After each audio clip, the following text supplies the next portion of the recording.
ఇరాన్తో జరుగుతున్న సైనిక చర్యలు అమెరికా ఖజానాకు చుక్కలు చూపిస్తున్నాయి. ఇరాన్పై యుద్ధం కోసం ఇప్పటి వరకు అక్షరాల 37.5 బిలియన్ డాలర్లు అంటే మన భారతీయ కరెన్సీలో సుమారు 3.6 లక్షల కోట్ల రూపాయలు ఖర్చునట్లు అమెరికా రక్షణ శాఖ మంత్రి పీట్ హెగ్సెత్ సంచలన విషయాన్ని వెల్లడించారు. సెనేట్ అప్రోప్రియేషన్స్ కమిటీ విచారణ సందర్భంగా ఆయన ఈ వివరాలను సమర్పించారు.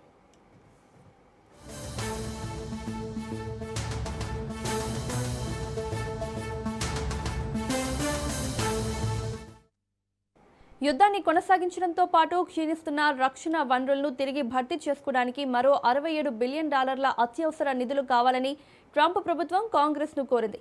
నిధులు వెంటనే మంజూరు చేయకపోతే అమెరికా సైనిక శిక్షణ రక్షణ సంసిద్ధత దెబ్బతింటుందని రక్షణ మంత్రి హెచ్చరించారు. ఈ యుద్ధంలో ఇప్పటి వరకు 18 మంది వరకు అమెరికా సైనికులు ప్రాణాలు కోల్పోగా 100 మందికి పైగా గాయపడ్డారని పెంటగాన్ తెలిపింది. అయితే యుద్ధం వల్ల కలుగుతున్న భారీ ఆర్థిక మానవ నష్టంపై డెమోక్రాట్లు తీవ్ర అసంతృప్తి వ్యక్తం చేస్తున్నారు. ఓవైపు కాంగ్రెస్లో నిరసనకారుల కేకలు, మరోవైపు నిధుల కొరత మధ్య అధ్యక్షుడు ట్రంప్కు ఈ యుద్ధ నిర్వహణ రాజకీయంగా పెద్ద సవాలుగా మారింది.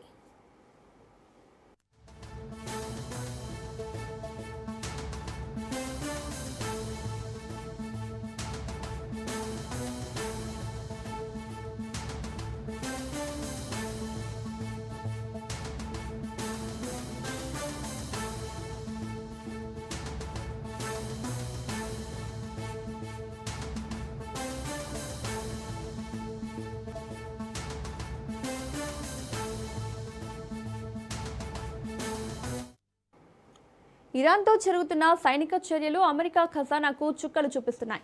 ఇరాన్పై యుద్ధం కోసం ఇప్పటి వరకు అక్షరాల 37.5 బిలియన్ డాలర్లు అంటే మన భారతీయ కరెన్సీలో సుమారు 3.6 లక్షల కోట్ల రూపాయలు ఖర్చయినట్లు అమెరికా రక్షణ శాఖ మంత్రి పీట్ హెగ్సెత్ సంచలన విషయాన్ని వెల్లడించారు. సెనేట్ అప్రోప్రియేషన్స్ కమిటీ విచారణ సందర్భంగా ఆయన ఈ వివరాలను సమర్పించారు.